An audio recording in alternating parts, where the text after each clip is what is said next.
El análisis de los fenómenos humanos en un diálogo crítico y plural. La riqueza y complejidad del hombre y sus manifestaciones sociales.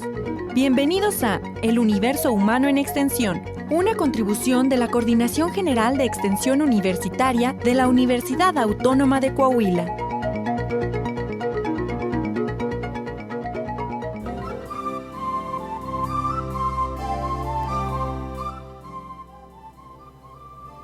Muy buenas tardes, bienvenidos a su programa El Universo Humano en Extensión. Hoy viernes 4 de marzo les saluda Zaida Morlet Villa en ausencia del titular del programa, Ernesto Duque Padilla, quien se encuentra en la ciudad de Acapulco, Guerrero, en compañía del maestro José María González Lara, coordinador general de Extensión Universitaria, y del ingeniero Mariano Guerra Hernández, subcoordinador de Servicios de Extensión. En la ceremonia de toma de posesión de la Presidencia Nacional de la Red Universitaria para la Prevención y Atención de Desastres Naturales, UNIRED. La noticia del día de hoy, les comento con gran emoción, es que en semanas pasadas el Comité Ejecutivo Nacional de la UNIRED eligió a la Universidad Autónoma de Coahuila para la presidencia en el periodo 2016-2018. El rector, licenciado Blas José Flores Dávila, delegó en la persona de nuestro titular, Ernesto Duque Padilla, la responsabilidad de la presidencia de este organismo que agrupa más de 60 universidades del país, las cuales trabajan en beneficio de las poblaciones afectadas en caso de emergencia y también en labores de prevención para disminuir los efectos de los desastres naturales. Nuestra felicitación, pues, al maestro Ernesto Duque, quien justo en estos momentos rinde protesta como presidente de la UNIRED. Una felicitación hasta allá, hasta Acapulco, Guerrero. Mientras tanto, nosotros aquí continuamos con el programa. Les recuerdo las líneas de comunicación directo a cabina al 482-6995. Por internet estamos en la página El Universo Humano en Extensión en Facebook. También tenemos canal de YouTube y por supuesto los invitamos a visitar el sitio ernestoduque.com. El día de hoy hemos titulado al programa La Mujer Maravilla que rompió el paradigma, con ocasión de celebrarse en unos días más, el 8 de marzo, el Día Internacional de la Mujer. Y para ello hemos invitado a las personas que tan amablemente nos acompañan esta tarde en cabina, que son la licenciada Oralia Santibáñez Siller, directora de los Centros Sí Mujer, aquí en Saltillo. Bienvenida, muchas gracias. Muchas gracias. También tenemos al maestro Ricardo Turrubiartes Vargas. Él es psicólogo clínico, tiene especialidad en psicoterapia familiar, especialidad en adicciones, también en tanatología y es el director de los Centros de Atención a Víctimas del Delito, ¿verdad? Bienvenido, muchas gracias por estar aquí. Gracias por la invitación. Y por supuesto también contamos con ya un invitado recurrente en nuestra emisión y sobre todo aquí en Radio Universidad, el maestro César Ramos Zaragoza, facilitador del programa de intervenciones preventivas para la violencia en la adolescencia.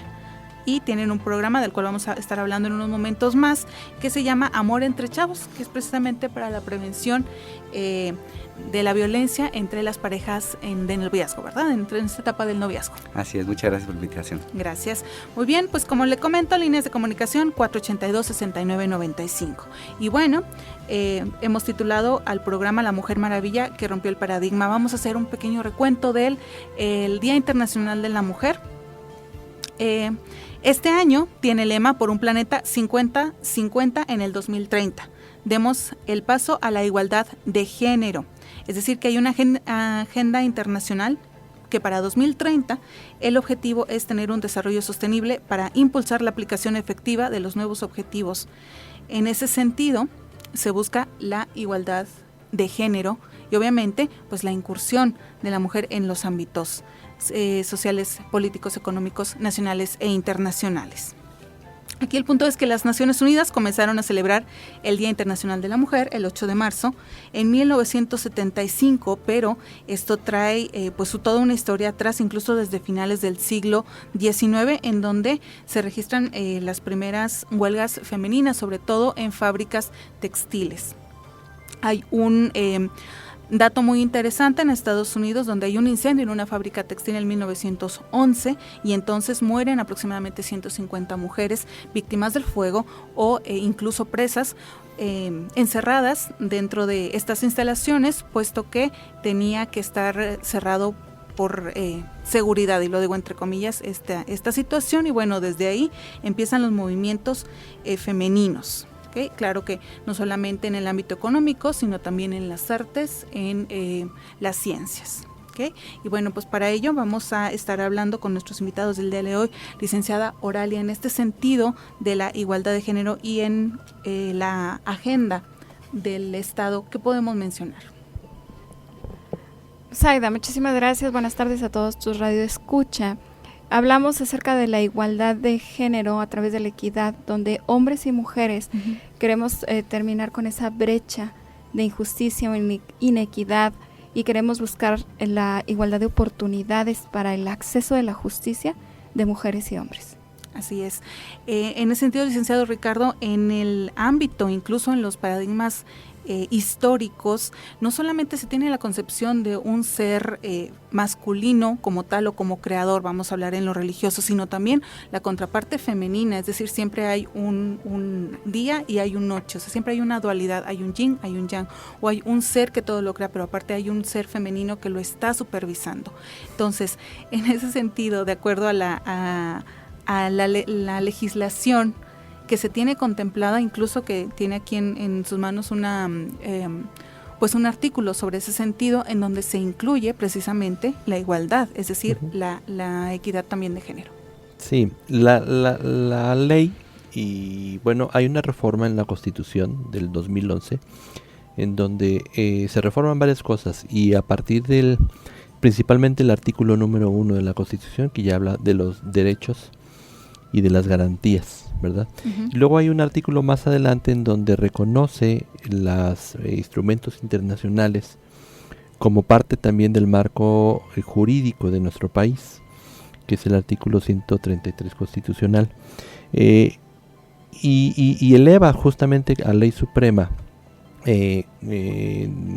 cuestiones legales a nivel internacional.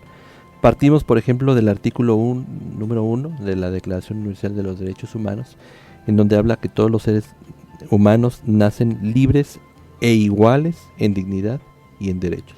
Entonces, por eso se habla de la igualdad. Nacemos libres e iguales en dignidad y en derechos. Todo aquel acto que tienda a ser discriminativo, a diferenciar, al no un trato igualitario, es un acto que está fuera evidentemente pues del trato que se debe seguir tanto de las instituciones públicas o de gobierno, que el gobierno es el garante de los derechos, como de pues todo ser humano en nuestros tratos los unos con los otros, que tenemos que tratarnos con esa igualdad. Lamentablemente, históricamente hay una menosprecio hacia esa figura de la mujer, de no poder votar, por ejemplo, hace muchos años, y etcétera. Podemos hacer ese recuento, pero en los sueldos, por ejemplo, en los sueldos, en la forma, en las oportunidades, hay muchos actos discriminatorios, ¿verdad? Sin embargo, bueno, la agenda de gobierno mucho se enfatiza justamente por luchar por esa igualdad, y por eso es que, por ejemplo, en el estado de Coahuila existe una de las secretarías de las mujeres.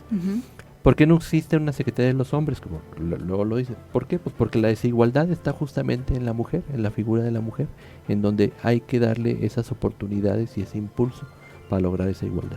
Porque a final de cuentas, las leyes están hechas por los hombres, para los hombres, ¿no? En un principio. Y entonces... En un principio sí. Históricamente hay esa lucha entre los hombres y las mujeres, el machismo y el feminismo, ¿no? Y de lo cual también estaremos hablando. César, en ese sentido, y lo digo pues como una afirmación, necesitamos un cambio de valores en ambos sexos, mediante la capacidad de integrar simultáneamente los opuestos, es decir, integrarlos y complementarnos. Lo vemos desde el noviazgo, ¿no? En donde hay una relación hombre-mujer, ¿no? Pero hay todavía ciertos pues estigmas que trae consigo la posición femenina y la posición masculina. Bueno, ahorita de lo que veníamos hablando, lo que se ha venido diciendo, efectivamente hubo una revolución, ¿no? La revolución es necesaria, donde es un estallido que tiene que empezar a generar cambio y tiene que empezar a dar paso a una evolución. Y la evolución pienso que tiene que ser con no solamente un cambio de discurso, sino realmente un cambio de los paradigmas, y esto tiene que empezar desde la gente joven, que lo empiece a integrar no solo como una cuestión discursiva, es decir, decimos que las cosas tienen que ser así, entonces lo tenemos ya, o los jóvenes al menos lo tienen como muy integrado. Sí, tenemos que ser iguales en un discurso, pero efectivamente hay muchas cosas que venimos arrastrando de la conducta que luego no se llevan, Pero creo que esto es parte de una evolución, es decir, estamos en un camino evolutivo a que deje de ser una cuestión solamente discursiva, a que pase a ser una realidad en los jóvenes. Creo que van a empezarlo. Exactamente, en un proceso de aplicación, ¿no? Claro. Entonces, estaba leyendo y sobre todo, bueno, hay unas notas muy interesantes. Dice, lo femenino ha trascendido más allá de los cambios de paradigmas como algo que permanece claro y preciso en el alma de los hombres desde la antigüedad, o sea, en religiones, incluso ancestrales, ¿no? Con modelos religiosos que entrelazaban lo masculino con lo femenino y viceversa en una relación necesaria. O sea, ya desde la antigüedad se sabía que había una relación necesaria entre lo femenino y lo masculino, incluso para la concepción. Si estamos hablando de la reproducción, pues es necesaria ambas partes, ¿no? En ese sentido, bueno, estaremos platicando más adelante sobre este y otros paradigmas y estereotipos femeninos, como le comentaba, en el marco del Día Internacional de la Mujer. ¿Qué les parece si vamos a nuestro primer corte? Recuerde la línea de comunicación 482-6995. Regresamos.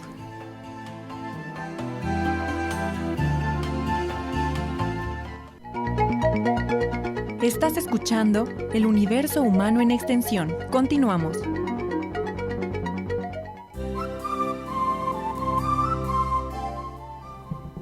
Continuamos, muchas gracias por escucharnos este viernes 4 de marzo. Estamos en el Universo Humano en Extensión. Les recuerdo la línea de comunicación 482-6995 y quiero enviar un caluroso saludo a la señorita Mari de León. Ella nos escucha en San Rafael, nos acaba de llamar.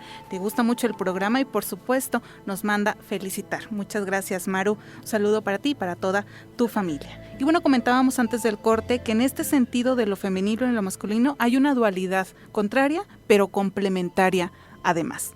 También en cuanto a lo femenino hay ciertos paradigmas en cuanto a las funciones y lo femenino como tal. O sea, preparando este programa me encontraba con algunas funciones femeninas, o sea, estrictamente femeninas, que se han construido incluso hasta como paradigmas. Entonces, bueno, pues ¿qué es un paradigma?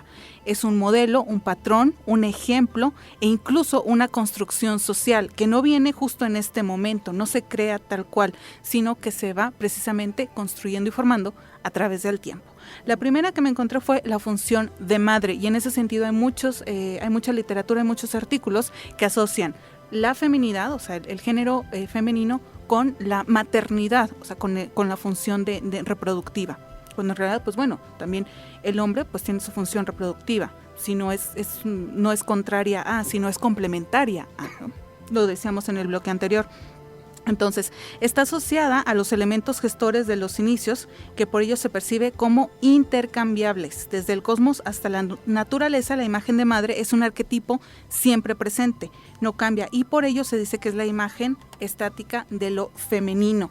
Incluso se llega a valorar y a apreciar, incluso hasta sobrevalorar esta función, es decir, una mujer que es madre tiene hasta mucho más beneficios sociales y laborales que una mujer que no lo es o que incluso hasta es soltera, ¿no? En el sentido de tener dependientes económicos o de ser madre o de ser esposa, en contraparte con una mujer que es soltera, que no tiene dependientes económicos o pues no tiene esta situación de matrimonio.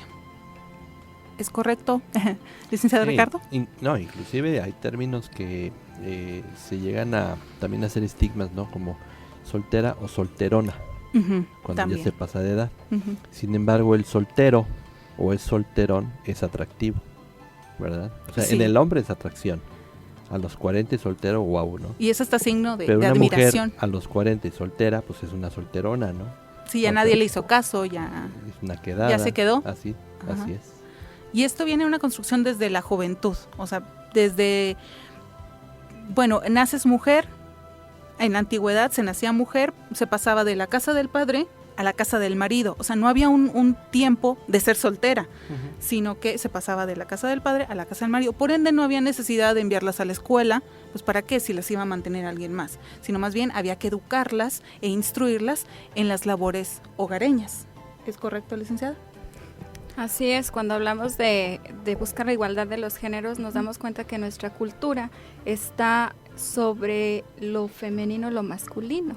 Incluso el tener hombres feminizados bajan sus votos o sus bonos. Cuando tenemos mujeres feminizadas o mujeres atentas, amables, sumisas, entonces estos suben, porque casamos el rol de género con el sexo. Así es, o sea, ahora sí que es un juego, ¿no? Del gato y el ratón. La mujer tiene que ser la presa, en ese sentido así se concibe, donde tiene que ser delicada, tiene que ser atenta, amable, tiene que cuidar de su aspecto, tiene que hacer ejercicio, pues comer poco, porque incluso, de hecho vamos a hablar, ay, ¿por qué comes tanto? ¿No? O sea, no vas a ser atractiva. Mientras el hombre, en cambio, es el cazador, o sea, tiene que estar, ahora sí que lanzando las redes, tiene que atrapar a esa presa y cuidarla, incluso hasta, no sé, idealizarla como un tipo trofeo. Bueno, sí. Y como dices, bueno, esto viene desde hace mucho tiempo. Nuestra sociedad está plagada de ese tipo de cosas. Y no quisiera ser repetitivo, pero me llama mucho la atención el fenómeno que se da con los adolescentes. Sí. Es decir, los jóvenes en un discurso, es decir, pareciera que esto ya no sucede. Inclusive cuando llegas y les platicas de esto, dicen, pero eso ya no pasa. De hecho, pareciera que ya tienen como muy integrado que ya no debe de haber violencia. Pero todo esto sigue pasando. A veces en conductas que están bien... está latente, parece que no, vienen bien está escondiditas. Y eso es muy peligroso porque al final la conducta sigue estando ahí, pero pareciera que ya no está. Entonces eso es bien divertido. Me refiero divertido en el sentido de que es algo muy bonito de trabajar con los chavos. Porque también cuando ellos les cae el 20, empiezan a generar cambios. Es una situación que me llama la atención. Claro. Sí, licenciado. Y hablando de ese tema de la violencia en los jóvenes, en noviazgo propiamente, hay unas estadísticas horripilantes, en el sentido de que la encuesta nacional de la juventud y un estudio que también hicimos acá en atención a víctimas, ya tiene años, que salió un año después también la encuesta nacional de la juventud, menciona que 7 de cada 10 noviazgos presentan violencia. Y no una violencia ligera, no, una violencia estimable, seria, como para atenderla. 7 de cada 10 noviazgos. Y esto lo empezamos a notar mucho porque a través de los expedientes de víctimas que estábamos atendiendo con mujeres que ya presentan violencia en el matrimonio, en la pareja, en las relaciones de pareja, veíamos que la mayoría habían empezado su violencia en el noviazgo, que es cuando se establecen las relaciones de pareja. Y esta, pues, continúa. De tal manera que 9 de cada 10 parejas que están en unión libre o en matrimonio, ya en relación madura con sus esposos, 9 de cada 10 habían empezado su violencia en el noviazgo. Entonces programas de ir dirigido a los chavos, de cambiar los paradigmas en los jóvenes, de que sean los jóvenes que vengan empujando nuevas formas de pensar, de sentir, de expresar. Es fundamental que hay que cambiarlo, ¿verdad? Así es. Otro de las funciones, paradigmas que encontramos en la mujer es la de esposa. Y pareciera ser que esposa significa propiedad, ¿no? O significaba hasta hace poco una propiedad. Es la señora de. Incluso, bueno, desde ser la hija de o la hermana de. O sea, comentaba ayer en la clase de literatura a mis alumnos de preparatoria, que por cierto les mando un saludo, que entonces... nos toca ver la literatura femenina o feminista. Veíamos las líneas del tiempo desde los primeros registros, tanto en prosa, en lírica, y entonces dicen, maestra, pero entonces ¿por qué no hay escritoras? O sea, ¿no había mujeres que escribían? No, o sea, la mujer no sabía escribir, en ese sentido no había necesidad de mandarla a un lugar. Incluso las primeras rebeldes que se atrevieron a hacerlo, pues adoptaban seudónimos masculinos. No sé si la chica se llamaba, María Juárez, se ponía José María Juárez, ¿no?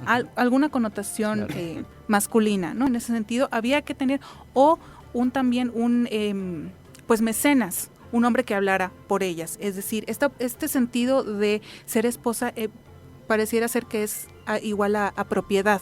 Y esto viene, lo comento, viene a relación con lo del noviazgo, con las relaciones, ¿no? Desde que estamos en una relación de noviazgo de jóvenes, hay un sentido como que es mi novia, ¿no? O sea, es mi propiedad, sale conmigo, yo la llevo, yo le pago, entonces por eso pues es mi propiedad. O sea, si yo le estoy proveyendo esa relación, entonces pues de cierta manera tengo algún tipo de derecho sobre ella.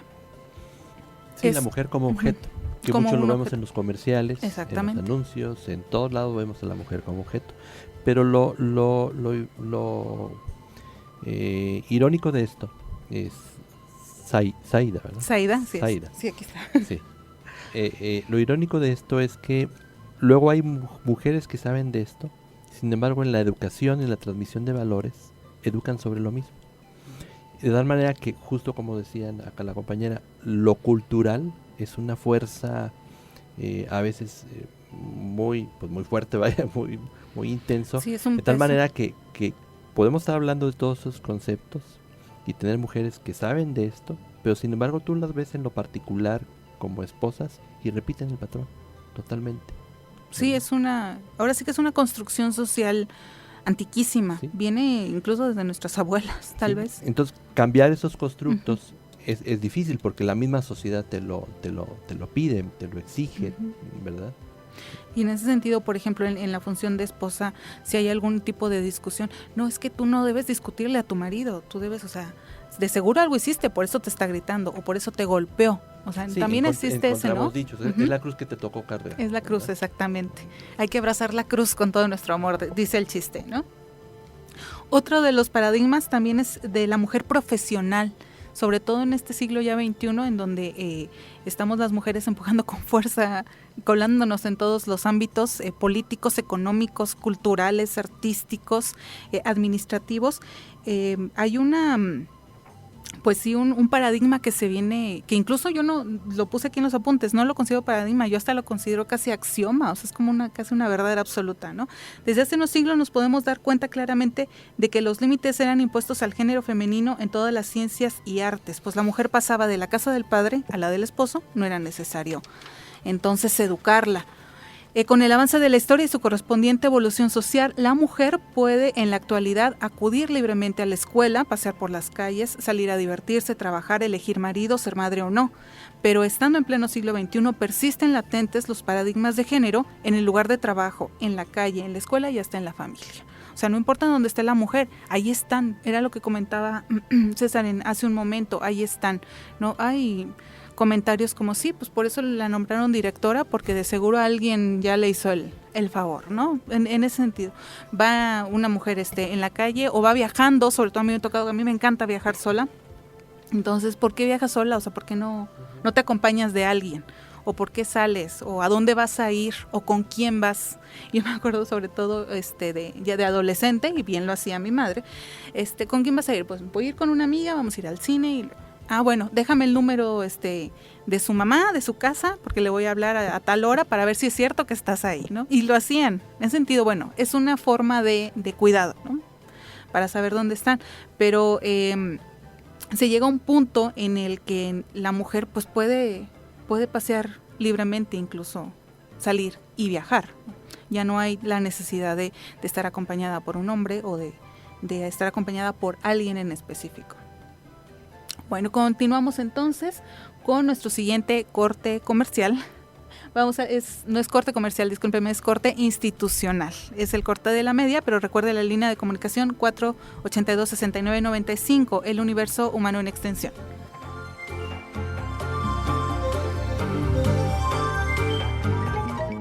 El Universo Humano en Extensión, un espacio de análisis y diálogo. Regresamos.